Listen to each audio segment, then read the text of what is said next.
جو باتیں میں آپ کو بتا رہا ہوں لگیں گی آپ کو تلخ، لیکن ہے یہ حقیقت۔ مدارس میں پڑھاتے رہتے ہو، لوگوں کو کیوں نہیں بتاتے ہو؟ تم سب عاجزیاں کرنے والے ہو، تم سب میرے دروازے کے محتاج ہو۔ اعتبار نہیں آندا تے اپنے بابے نو عرفات دے میدان وچ ویکھو،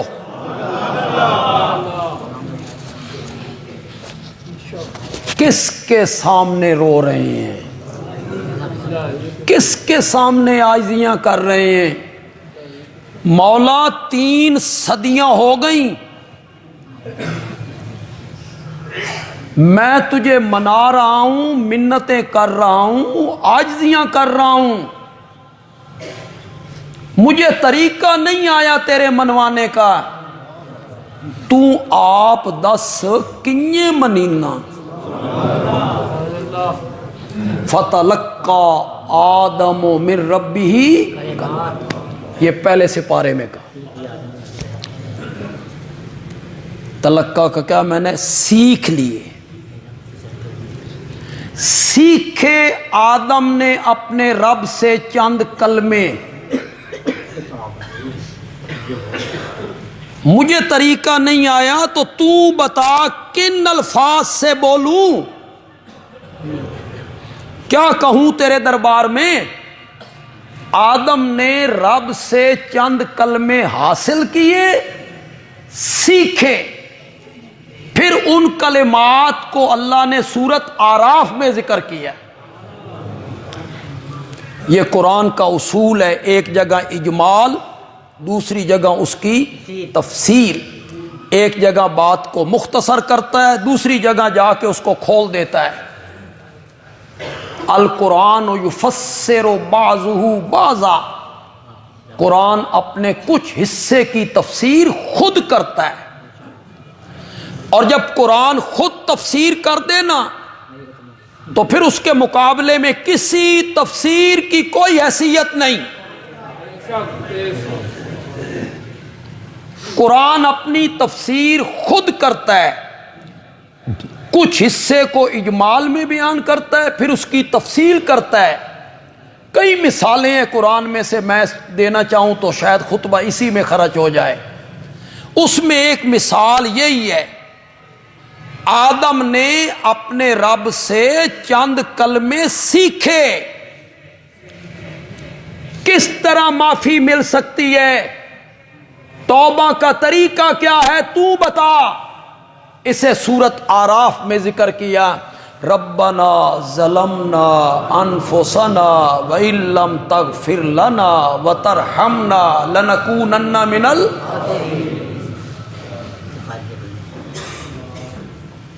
یہ رب نے سکھائے کلمے۔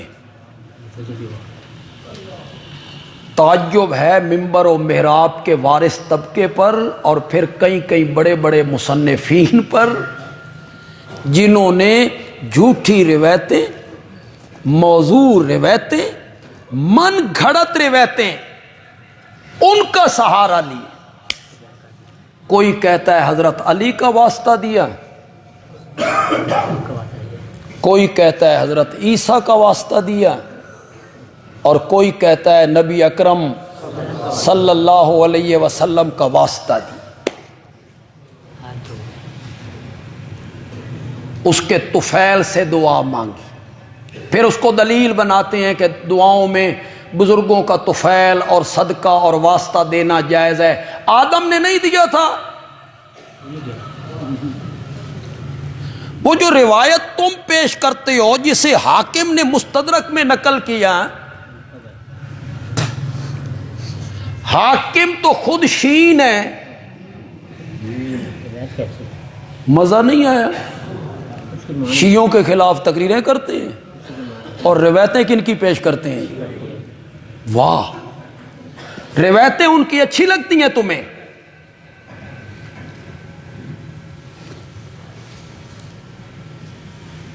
ان کے واسطے سے مانگا تو نبی اللہ نے پوچھا آدم تین کنہیں پتا، محمد کا تجھے کس طرح علم ہے صلی اللہ علیہ وسلم؟ تو حضرت آدم کہتے ہیں جب تو نے مجھے جنت میں بھیجا تھا نا تو وہاں درخت کے ہر پتے پہ تیرے نام کے ساتھ ان کا نام لکھا ہوا تھا. میں نے کہا یہ کوئی بڑی عظیم ہستی ہے، اس لیے میں نے ان کا واسطہ دیا. تو آگے سے اللہ نے کہا کہ انہیں نہ بنانا ہوتا نا تو میں کائنات بناتا ہی نہ. تو یہ کائنات تو میں نے ان کے لیے بنائی ہے. یہ آگے اللہ نے کہا یہ ساری من گھڑت روایت موضوع ہے، گھڑی ہوئی ہے. مزے کی بات یہ ہے کہ مولانا محمد زکریا صاحب نے تبلیغی نصاب میں اس روایت کو نقل کی.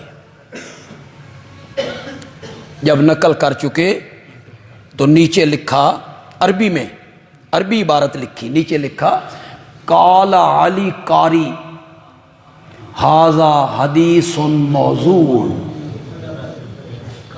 اٹھاؤ، یہاں فضائل اعمال کہیں پڑھا تو اٹھا کے دیکھو. اوپر کیا لکھا؟ قال النبی، نبی پاک نے فرمایا ہے. اور نیچے لکھتے ہیں قال علی قاری. حنفیوں کا عالم ملا علی قاری کہتا ہے ھذا حدیث موضوع، کہ یہ حدیث کیا ہے؟ موضوع کا کیا وضع کس کو کہتے ہیں؟ بنانا. تو موضوع کا میں نے کیا ہوگا؟ بنائی ہوئی.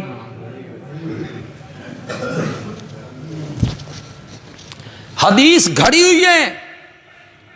اوپر آپ لکھ لیں قال النبی انا للہ و انا الیہ راجعون.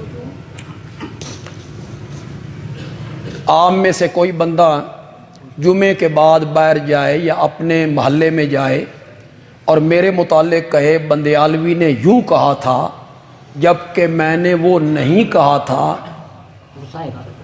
میں نے وہ بات نہیں کہی، اور وہ جا کے کہتا ہے بندیالوی نے یوں کہا ہے، اسے کیا کہتے ہیں؟ اس نے مجھ پر کیا باندھا؟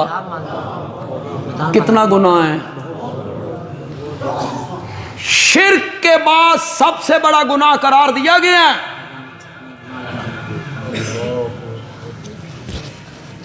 کسی پر بہتان باندھنا، مجھ پر یا آپ پر. یہاں تم بہتان باندھ رہے ہو آمنہ کے لال پر.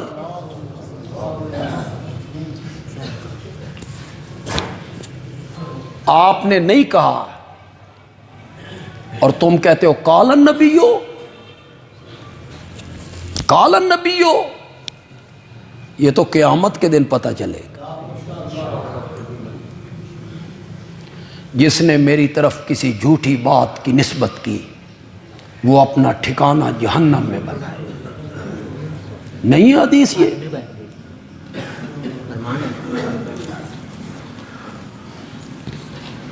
نہ بخاری میں، نہ مسلم میں، نہ ترمذی میں، نہ ابن ماجہ میں، نہ نسائی میں، نہ موطا امام مالک میں، نہ مسند احمد میں. اتنی مشہور چیز کہ آدم کی توبہ قبول ہو رہی ہے، جس ذریعے سے قبول ہو رہی ہے اسے میرے آقا بیان کر رہے ہیں. کوئی کتاب اسے نقل نہیں کرتی. رہ سہ کے نقل کرنے والا کون ہے؟ حاکم. اس نے مستدرک میں اس نے نقل کیا ہے. یہ جو چوتھے اور پانچویں درجے کی کتابیں ہوتی ہیں یہ دین میں حجت ہوتی ہیں. اہل علم کا قانون یہاں کہاں چلا جاتا ہے؟ طالب علموں کو پڑھاتے ہو تو اس وقت یہ پڑھاتے ہو کہ تیسرے چوتھے درجے کی کتابیں دین میں حجت نہیں ہوتی، اور پھر لوگوں کی عقائد خراب کرتے رہتے ہو جھوٹی روایتیں بیان کر کے. آدم نے اپنے رب سے چند کلمے سیکھے، قرآن نے ان کلموں کو بیان کیا ہے؟ اس میں کہاں واسطے کا ذکر ہے، کہاں وسیلے کا ذکر ہے، کہاں صدقے کا ذکر ہے، کہاں طفیل کا ذکر ہے؟ یہ تو براہ راست انہوں نے پکارا تھا ربنا.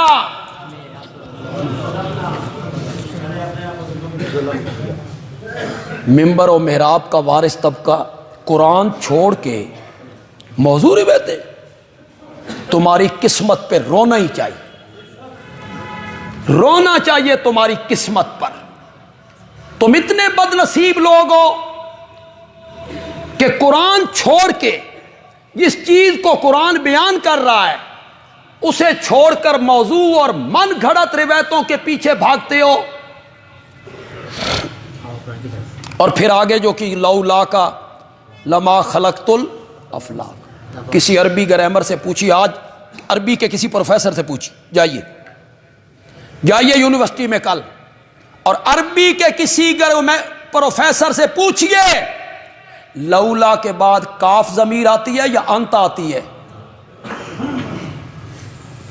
گھڑنے آلنو اتنی بھی سمجھ نہیں آئی بے، میں عربی بھی غلط بنا رہے ہیں، لولا کا نہیں ہوتا، لولا انت ہوتا ہے۔ جاؤ کسی عربی کے پروفیسر سے جا کے پوچھ لو، گرامر کے لحاظ سے غلط، سند کے لحاظ سے غلط، متھے لگا دی تم نے امام الانبیاء کے۔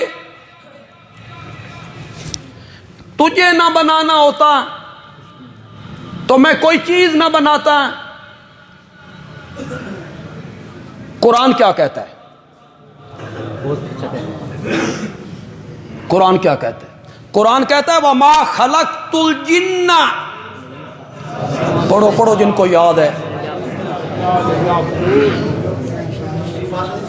وما خلقت الجن والانس الا لیعبدون، ہم نے جنوں اور انسانوں کو اس لیے پیدا کیا ہے کہ اس دھرتی پر وہ میری عبادت کریں۔ یہ کائنات کسی شخصیت کے لیے نہیں بنی، دل کی تختی پر بندیالوی کی بات کو لکھو، تمہیں کوئی نہیں بتائے گا، ممبر و محراب کا غدار طبقہ تمہیں نہیں بتائے گا۔ میری بات نوٹ کرو، دل کی تختی پر لکھو، یہ آسمان، یہ زمین، یہ سورج، یہ چاند، یہ ستارے، یہ سر بفلک پہاڑ، یہ بہنے والا پانی، یہ بادل، یہ بارش، یہ برف، یہ فصلیں، یہ شجر، یہ حجر، یہ پھل، یہ پھول، یہ انسان، یہ جنات، یہ کیڑے مکوڑے، مکھیاں، مچھر، ایک ایک سبزے کا ذرہ اور ایک ایک پتھر کا ٹکڑا اور پانی کا ایک ایک قطرہ اللہ نے اس لیے پیدا کیا ہے کہ وہ میری الوہیت پر دلیل بنے، اس لیے بنائی ہے کائنات رب۔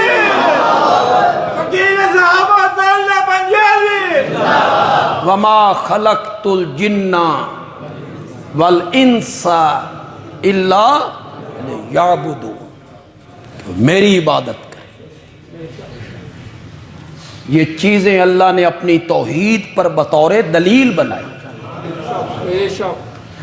یا ایھا الناس اعبدوا ربکم، اے لوگو عبادت کرو اپنے رب کی، الذی خلقکم والذین من قبلکم الذی جعل لکم الارض فراشا والسماء بناء وانزل من السماء ماء فاخرج به من الثمرات رزقا لکم۔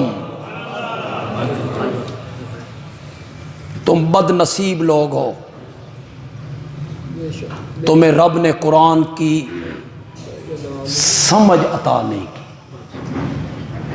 ممبر و محراب کے وارث طبقے نے قرآن سمجھنے کی کوشش نہیں کی، انہیں پتہ ہی نہیں ہے توحید کیا ہے، اور یہ کائنات کا جو رب ذکر کرتا ہے، یہ رب کیوں ذکر کرتا ہے اس کائنات۔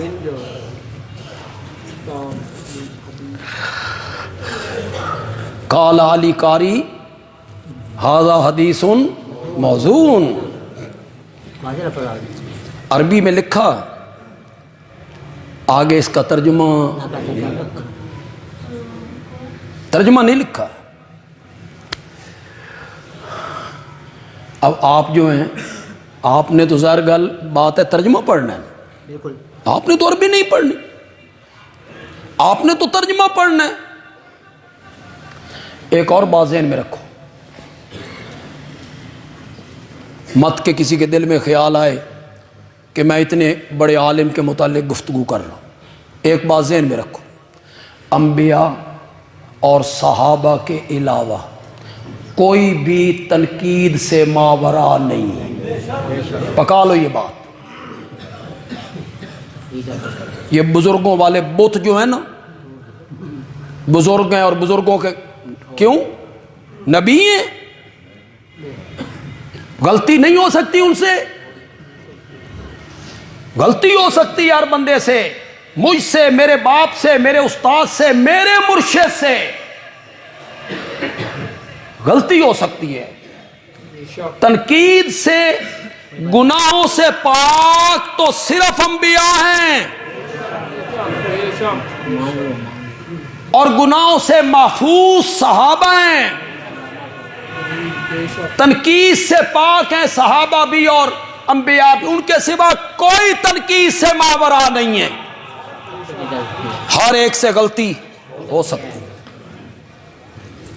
تنقید بھی ہو سکتی ہے، پوچھا بھی جا سکتا ہے، تنقید بھی بندہ کر سکتا ہے، اس میں کوئی بے ادبی اور گستاخی کی بات نہیں۔ ھذا حدیث موضوع، کہ یہ حدیث کیا ہے؟ موضوع ہے، موضوع ہے، من گھڑت ہے، کھڑی ہوئی ہے۔ ولیکن معناہ صحیح، لیکن مفہوم اس کا کیا ہے؟ صحیح۔ لفظ تو گھڑے ہوئے ہیں، نبی پاک سے ثابت نہیں ہے، لیکن اس کا جو مفہوم بنتا ہے نا وہ صحیح ہے۔ واہ، میں نے کہا مفہوم صحیح بنتا ہے نا، معنی اور مفہوم صحیح ہے نا، تو پھر اس کا مفہوم میں بیان کرتا ہوں۔ آپ کو حق ہے مفہوم بیان کرنے کا، مجھے حق نہیں ہے؟ آپ بھی انسان ہیں، میں بھی انسان ہوں، آپ مفہوم بیان کریں تو وہ صحیح ہوگا، میں مفہوم بیان کرتا ہوں جو آپ کہتے ہیں ولیکن معنی صحیح، کہ معنی اس کا صحیح ہے، اس کا مفہوم میں بیان کرتا ہوں۔ سنیے گا، اللہ کہتے ہیں میرے پیارے پیغمبر، میرے محبوب پیغمبر، اگر میں نے تجھے پیدا کر کے تیری زبان مقدس سے اپنی توحید کا اعلان نہ کروانا ہوتا تو میں کائنات پیدا ہی نہ کرتا۔ ہم نے تو کائنات بنائی اس لیے ہے کہ انبیاء بھیجیں اور ان کی زبان مقدس سے اپنی الوہیت کا اعلان کروائیں۔ لا الہ الا اللہ۔ حضرت آدم علیہ السلام نے جو عاجزی کی، پکارا، عرفات میں کن لفظوں سے پکارا تھا؟ قرآن نے ان کو ذکر نہیں کیا؟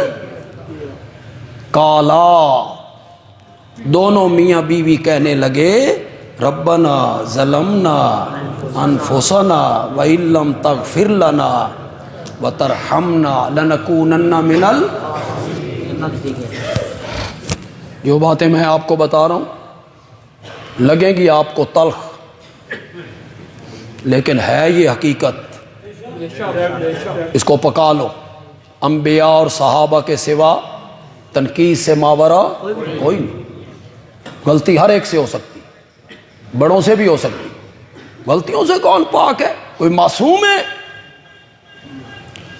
اس کی غلطی کو پکڑ لینا، فلاں نے یوں لکھا ہے، فلاں نے کیا پڑھاتے ہو اصول فقہ کی کتابوں میں؟ مدارس میں پڑھاتے رہتے ہو، لوگوں کو کیوں نہیں بتاتے ہو؟ اصول فقہ کی پہلی کتاب ہے اصول شاشی، پھر ہے نور الانوار، پھر ہے حسامی، بریلوی، دیوبندی، تمام مدارس میں یہ کتابیں پڑھائی جاتی ہیں۔ اصول شاشی جو اصول فقہ کی پہلی کتاب ہے قاعدہ اس میں لکھا ہوا ہے، تم پڑھاتے ہو شاگردوں کو دلائل شرع کے 4 ہیں. کیا لکھا ہوا ہے؟ دلائل شرع کے کوئی چیز ثابت ہوگی، کتنے دلائل ثابت ہوگی؟ لکھا ہوا ہے. سب سے پہلے اللہ کا قرآن، اس کے بعد میرے نبی کی صحیح حدیث. کتنے ہو گئے؟ تیسرا ہے صحابہ کا اجماع، جس پر صحابہ اکٹھے ہو گئے. چوتھی چیز ہے قیاس. کیا؟ قیاس. قیاس ہر عالم کا نہیں، مجتہد کا. جو عالم کیا ہو؟ مجتہد ہو. جیسے امام اعظم امام ابو حنیفہ، امام شافعی، امام مالک، امام احمد ابن حنبل. قیاس کا کیا مطلب ہے؟ جو چیز قرآن حدیث اجماع سے ثابت نہیں، اس کو جائز ناجائز کہنا، اس کے بارے میں قیاس کر لینا. کیا کر لینا؟ بھینس آج بھی عرب کا جانور نہیں، ایشیا کا جانور. عرب میں آج بھی بھینس نہیں، جسے عربی میں جاموس کہتے. جب آج بھی بھینس عرب میں نہیں تو نبی پاک کے زمانے میں کیسے ہوتی؟ صحابہ کے زمانے میں کیسے ہوتی؟ گائے ہے، گائے ہے، بھینس کا گوشت حلال ہے، بھینس کا دودھ حلال ہے. اس کی تو نہ قرآن میں دلیل ہے، نہ میرے پیارے پیغمبر سے کوئی دلیل ہے، نہ صحابہ سے کوئی دلیل ہے. وہ تھی نہیں تو دلیل کیسے ہوتی؟ اس کو جو حلال کیا گیا قیاس سے حلال کیا گیا. بھینس کو قیاس کیا گیا گائے پر. کس پر؟ گائے پر. گائے حلال ہے تو پھر بھینس بھی. کتنی دلیلیں ہیں شرع کی؟ پکا لو. مولوی تو دسنا نہیں تو پکا لو میرے کو. علماء سے تو شاید آپ جا کے پوچھے تو انہوں نے پتہ بھی نہ ہو دلیل شرع دی کتنی ہوندی ہیں. کئی ایسے خطیب ہیں، امام ہیں جڑے ساڑھے مدرسے جو پہلے سال دے نسے ہوئے نے. توتی ذرا اچھی بولتی تھی، وہ آج خطیب اعظم ہے، خطیب یورپ و ایشیا. تے پہلے سال تو نسے ہوئے نے، انہیں گرامر کا ہی پتہ نہیں، انہیں صرف ناو نہیں آتی، انہوں نے کوئی اصول کی کتاب نہیں پڑھی. ہم نے تو 50-55 سال پہلے پڑھی تھی، پھر کچھ مدت پڑھائیں بھی، لیکن پھر تبلیغی سفر میں نکل گئے تو سب چیزیں رہ گئیں. دلائل شرع کے کتنے ہیں؟ کہاں لکھا ہوا ہے؟ اصول کی ساری کتابوں میں. کہاں پڑھائی جاتی ہیں؟ دیوبندی مدرسوں میں بھی، بریلوی مدرسوں میں بھی. کیا ہے دلیل شرع کی؟ پہلی قرآن، دوسری تیسرا صحابہ کا، چوتھی دلیل اس وقت آئے گی جب ان تینوں سے ثابت نہ ہو. کوئی کام ان تینوں سے ثابت نہ ہو تو پھر مجتہد کرے گا قیاس، قیاس کے ذریعے فیصلہ کرے گا. کتنی دلیلیں ہو گئی؟ اے بزرگاں دے اقوال کداں دی دلیل بنی ہے؟ فلاں نے یوں لکھا ہے اور فلاں نے یوں لکھا ہے. یہ 5ویں دلیل تم نے بنائی ہے. مدرسوں میں 4 پڑھاتے رہتے ہو اور جب ممبر و محراب پر بیٹھتے ہو تو پہلے 4 گئیں، سارا زور کس پہ ہے؟ فلاں نے یوں لکھا ہے، فلاں کو یوں خواب آیا تھا، فلاں نے یوں کہا ہے. بزرگوں کے اقوال حجت نہیں ہوتے. پکا لو پکا لو. یہ کوئی دنیا کا عالم میری بات پر اعتراض کرے، کوئی بریلوی کوئی دیوبندی عالم کہے بندیالوی غلط کہہ رہا ہے، آئے بزرگوں کے اقوال دین میں حجت نہیں ہوتے، غیر نبی کا خواب دین میں حجت نہیں ہوتا، صحابی کا خواب بھی حجت نہیں۔ کیوں؟ خواب ظنی چیز ہے، انبیاء کے علاوہ خواب ظنی چیز ہے، اور ظنی چیزوں سے عقیدے ثابت نہیں ہوتے۔ جناب یہ ممبر میں بیٹھ کے اقوال سناتے رہتے ہو، فلاں نے یوں کہا ہے اور فلاں نے یوں کہا ہے۔ حضرت آدم نے عاجزیاں کی، زاریاں کی، پکارا کس کو؟ یا ایھا الناس انتم الفقراء،